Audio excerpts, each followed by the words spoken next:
Calgary Midnapore. Thank you. Thank you very much. Thank you very much, Mr. Speaker. It's always a pleasure to stand in this House and speak on behalf of the wonderful citizens of Calgary Midnapore. Well, certainly, Mr. Speaker, what a week this has been. I first of all would, of course, like to thank the member for Durham and for his leadership over the last 18 months. I'm truly grateful for the leadership he provided for our party and for all of the incredible opportunities that he gave me. I wish him, his wife, Rebecca, his beautiful children, Molly and Jack. Jack, of course, is the same age as my son, Edward. I wish them nothing but the very best as they go forward into the future. I'd also like to, thank you. I'd also like to welcome our incredible new leader, the fantastic individual from the riding of Portage-Lisgar. I have such incredible respect for her as a parliamentarian who has really trudged a path forward here in the House of Commons in so many roles, as a minister in the Harper administration, of course, as our House leader, our deputy leader, and now our leader. And I can't wait for her leadership in unifying us as Conservatives over the coming days. Finally, Mr. Speaker, before I get to the meat of my speech, I also want to make a special recognition to a special individual in my riding, Tyler Turner, raised in the community of Sundance, who won gold for Canada, the first gold in the World Para Snow Sports Championships, the Paralympic Games. I'm so very proud to have this individual to have been born and raised in my riding of Calgary Midnapore. And thank you very much to my constituent and supporter, Dale Bradley. It's really a special moment for Calgary Midnapore there as well. Well, Mr. Speaker, I'm going to get in now to the reason that I am here today to respond to the fall economic statement. And the story that comes to mind, Mr. Speaker, is a very embarrassing story for myself. I was in kindergarten and at Sam Livingston School in my riding, about 3 blocks away, where my parents, who are now my constituents, still live. And I was painting, Madam Speaker, and I had on my paint smock, and I was painting, and I was so proud of the painting I created, and it came time for me to remove my paint smock. Unfortunately, Mr. Speaker, I was wearing a dress that day with an elastic around the shoulders, and upon removing my paint smock, my very good friend, Kimberly Crocker, who lived 2 blocks away from me, pointed to me and said, "Stephanie, you're in your underwear." And I've never been more embarrassed in the first 5 years of my life, Mr. Speaker, in that moment when I realized I had taken off my paint smock, as well as my dress, and I was standing there in my underwear. And if I had something to say at that moment, and this phrase had not arrived in the world yet as of yet, Mr. Speaker, but I would say, "There's nothing to see here. There's nothing to see here." And in fact, Mr. Speaker, I would say we could say that same thing about the fall economic statement. There's nothing to see here. So what happened, Mr. Speaker, over the episode of the last, we're coming upon 24 months here of the pandemic? Well, unfortunately, Canadians had to retreat to their homes. In many cases, they were provided funding by the government, funding that we supported. In fact, funding that we came back to the House time and time again to support as a result of the errors of this government. But nonetheless, we were good team players. We wanted to go along with what Canadians needed at that time, and so we supported these measures which were taken. But essentially what happened, Mr. Speaker, was that individuals had excess funds as a result of not being able to go out. Factories, producers, they were not in their factories working or producing at the time because they, of course, were following government orders. So as a result, we had too few goods and too many dollars resting among citizens. And the result of that, Mr. Speaker, was too many dollars chasing too few goods. And that got us into the situation that we were in with this problem of inflation to begin. But there were additional problems, Mr. Speaker, in addition to this fundamental problem, which we saw. And this government did not make it any easier for us to overcome this problem. First of all, Mr. Speaker, there was the incredible overspending that we saw by this government, this overspending that continues to this very day. You know, certainly, as I stated, we were good team players. We went along with what the Canadians required at the time. But, you know, this government keeps bringing up again and again our refusal to go along with them on C-2, another $7 billion. And quite frankly, Mr. Speaker, that's because we were very concerned about the amount that they had spent to this time, and as well their continued spending. So there's that.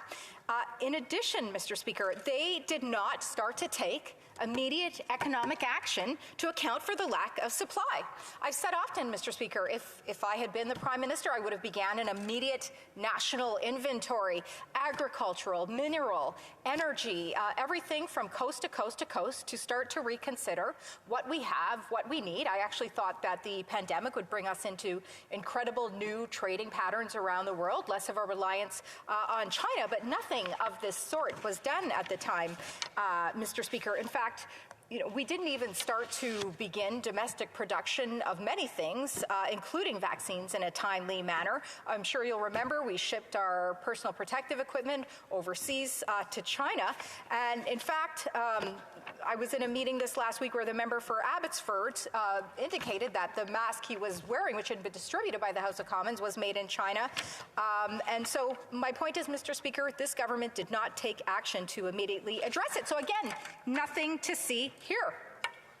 Well, what do we need to do now, Mr. Speaker? Well, I will tell you. And I'd like to thank very much Mr. David Dodge, as well as the Fall Economic Statement of Bennett Jones for this information. Well, first of all, Mr. Speaker, we need to stop spending. We need to stop spending at the rate that we are spending at, and really reconsider where our dollars are going to, and if every dollar that is spent is a dollar necessary to spend. In addition, Mr. Speaker, we need to really only incredible productivity in our nation now will save us from this rising inflation, is one of the only things that will save us. So we need to continue to incentivize production within our nation. We really need to start thinking about how we are going to incentivize production. And in fact, Mr. Speaker, if the government spends money at this time, it absolutely must be for some type of productivity increase in the future, not the willy-nilly spending that we have seen up to this point. So again, I say, Mr. Speaker, up to this point, there is nothing to see here. I'll take a moment now, Mr. Speaker, and talk about the labor impacts. And I know this was brought up in question period here today by my colleague from Regina Louvain. 200,000 jobs lost, Mr. Speaker, nothing to sneeze at. While, in fact, throughout the recent months, this government has done nothing but try and take credit for the 1 million jobs they say that they have created, Mr. Speaker. They didn't create these jobs, Mr. Speaker. This is just the natural recovery of the pandemic. This has nothing to do with their positive actions, not at all. In addition to that, Mr. Speaker, they talked about 106% employment. Also a fallacy, Mr. Speaker. This number is also inflated because if we look, the workforce has been shrinking as individuals, be it through retirement or moving somewhere else, have removed themselves from the workforce. So then when you have fewer number of workers, but yet the same number of population, you are going to have higher employment. So the 106 employment is also a fallacy. Nothing to see here. But what is most shocking, Mr. Speaker, is just the fact that the real impacts of the Liberal government's inactions or inactions is completely lost on them.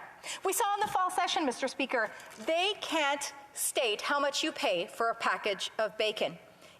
Even the non-vegetarians. They can't state what they pay for a chicken, a whole chicken. A year ago, Mr. Speaker, I paid $10 for a whole chicken. I just paid $18 at the Safeway for a whole chicken.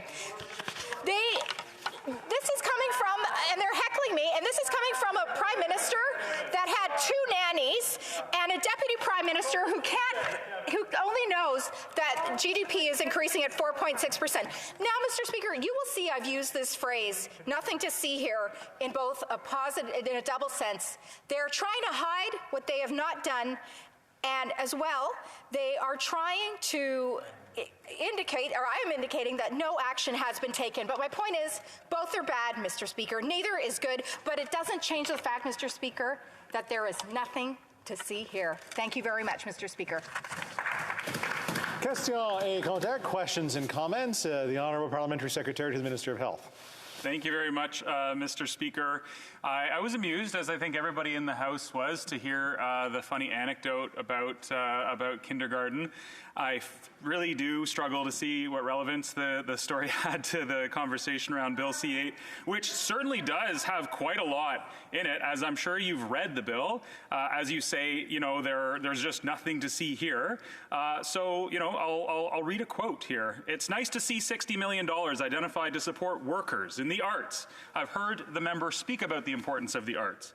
The live performance industry has been struggling hard during COVID, and we haven't seen nearly the same support that tourism and restaurants have." So they were really, really grateful for that support. And I wonder, aren't you happy to see, isn't the member opposite happy to see some support for the arts and many, many other things, given that she must have read the bill before standing up today? I will remind the member, he did correct himself in the end to come through the chair and not to address somebody directly as you. The honourable member for Calgary-Mindapore.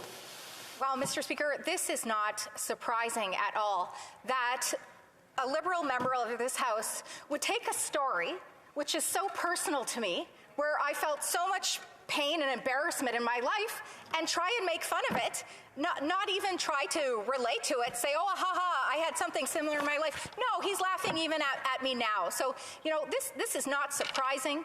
I certainly wouldn't expect these members to understand economics, much less be able to have the simple human relation of an embarrassing moment, which I'm sure everyone in this House has faced. Thank you very much, Mr. Speaker.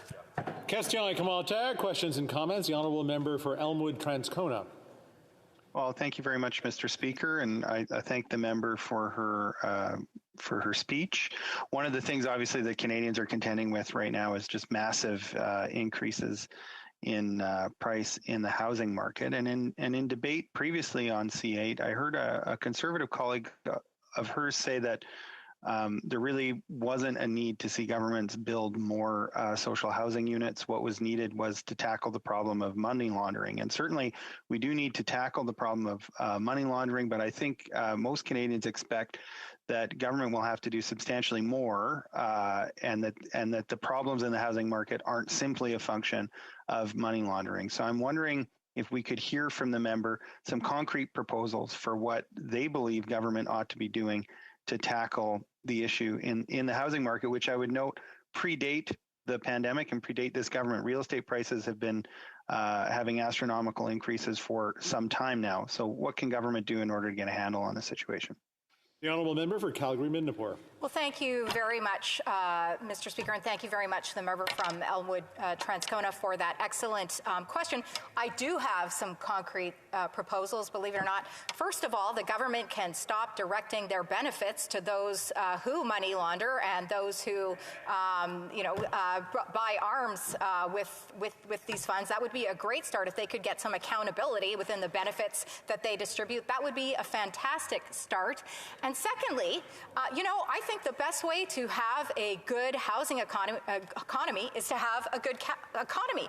When people have good jobs, when people aren't overwhelmed by the price of groceries and gas, they can actually start to save money for homes. And I think that's a fantastic thing. I'll also add, we had a fantastic housing initiative put together by my colleague in our platform this last election. And I really think that the Liberal government should go back to our platform, review that housing strategy in an effort to move forward, because what they're doing isn't working, Mr. Speaker. Thank you very much. Question et commentaire, l'honorable député de Rimouski-Neigette. The honourable member for Rimouski-Neigette, Témiscouata-les-Basques. Thank you very much, Mr. Speaker. First of all, I'd like to congratulate my colleague on her excellent speech. And I'm pleased to learn that she enjoys painting. I also do. We have some great painters in Quebec. For example, Rio Pet. Well, enough joking around, Mr. Speaker. If there's something we agree on in our party with my colleague's speech, it's the lack of concrete proposals to deal with the rampant problem of the labor shortage in Quebec. In Quebec currently, there are about 1 million jobs to be filled, double the number of before the pandemic. And Quebec is the part of Canada where it's hardest for entrepreneurs to be able to fill positions. 60% of businesses have trouble with that. In the Bloc Québécois, we've been making concrete proposals, tax credits